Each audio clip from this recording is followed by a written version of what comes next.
देखिए, लंच के बाद दोपहर को JD Vance Rajasthan international centre में आयोजित बिजनेस समिट में भाग लेने के लिए पहुंचे। बिजनेस समिट को एड्रेस करते हुए जेडी वेंस ने भारत अमेरिका के ट्रेड समझौते को आगे बढ़ाने पर बात की।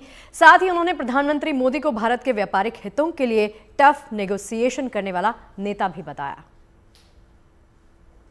One suggestion I'd have is maybe consider dropping some of the non-tariff barriers for American access to the Indian market. Now, I've talked about this, of course, with Prime Minister Modi. And look, President Trump and I know that Prime Minister Modi is a tough negotiator. He drives a hard bargain. It's one of the reasons why we respect him.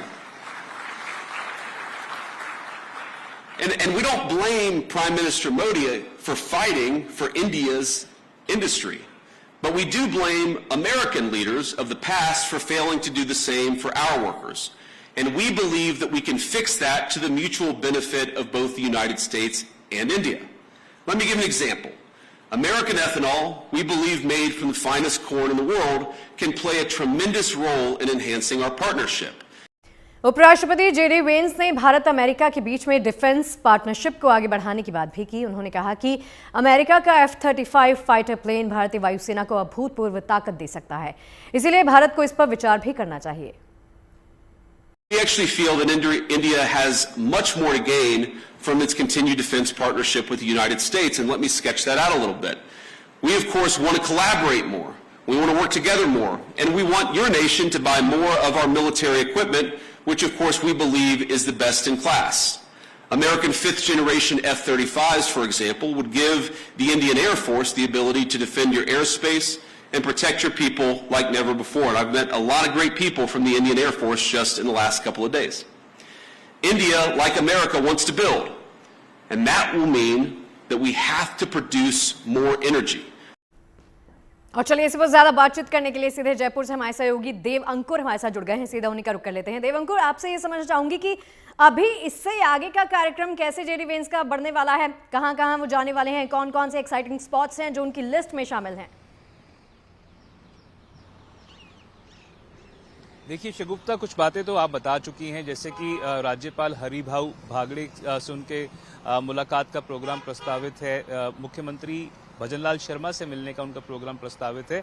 आज सुबह से वो राजस्थान की जो धरोहर है, राजस्थान की जो संस्कृति है, राजस्थान की जो कला है, यहाँ का जो इतिहास है, उससे रूबरू हो रहे थे। जिस तरह से उन्होंने लगभग 2.5 घंटे बिताए आमेर दुर्ग में, वहां पर उन्होंने गोविंद पोल के दर्शन किए, अलग अलग कलाकृतियों के दर्शन किए। उन्होंने इस जो दीवाने आम है, जो कि 40 संगमरमर के स्तंभों पर बना हुआ है, वहां पर उन्होंने दर्शन किए। और साफ तौर पर यह झलक रहा था कि उषा वेंस, जो कि भारतीय मूल की हैं, उनकी वजह से वो काफी कुछ जान पाए या पहले से भी कुछ जानते थे और जानने के इच्छुक थे। जिस तरह से मुख्यमंत्री भजनलाल शर्मा और उप मुख्यमंत्री दिया कुमारी ने आमेर दुर्ग में उनका स्वागत किया, उनका अभिनंदन किया, उससे कहीं ना कहीं वो फूले नहीं समा रहे थे। और साफ तौर पर जेडी वेंस, जो कि एक अहम हिस्सा है ट्रंप एडमिनिस्ट्रेशन का, उनके द्वारा इस प्रकार की इनिशिएटिव लेना, वो मेरे ख्याल से सबसे सीनियर मोस्ट नेता होंगे जो कि ट्रंप एडमिनिस्ट्रेशन के बनने के बाद अमेरिका से राजस्थान पहुंचे हैं, भारत पहुंचे हैं। और इस तरह की विजिट साफ तौर पर झलकाता है कि भारत और अमेरिका के रिश्ते किस तरह से पिछले कुछ समय में प्रगाढ़ हुए हैं। हालांकि बार बार बात जो है वो हो रही थी रेसिप्रोकल टैरिफ को लेकर कि क्या अमेरिका के फैसले की वजह से, क्या ट्रंप एडमिनिस्ट्रेशन के फैसले की वजह से भारत के हितों का नुकसान हो सकता है। पर कहीं ना कहीं मेरे को लगता है कि जो बातचीत है दोनों देशों के नेताओं के बीच, वो एक अनुकूल वातावरण में हो सकती है, क्योंकि जब माहौल इस तरह से हो तो बातचीत अच्छे माहौल में हो सकती है। उनका जो सुखद अनुभव है भारत को लेकर, यहाँ की विजिट को लेकर, यहाँ के लोगों को लेकर और यहाँ के वातावरण को लेकर, वो कहीं ना कहीं कंट्रीब्यूट कर सकता है भारत और अमेरिका के रिश्तों के और प्रगाढ़ होने में और ज्यादा गहरे होने में।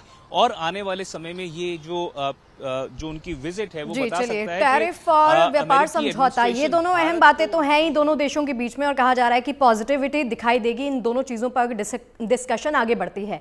कल जयपुर के बाद वापस आगरा लौटने का प्लान है क्या देव अंकुर इनका?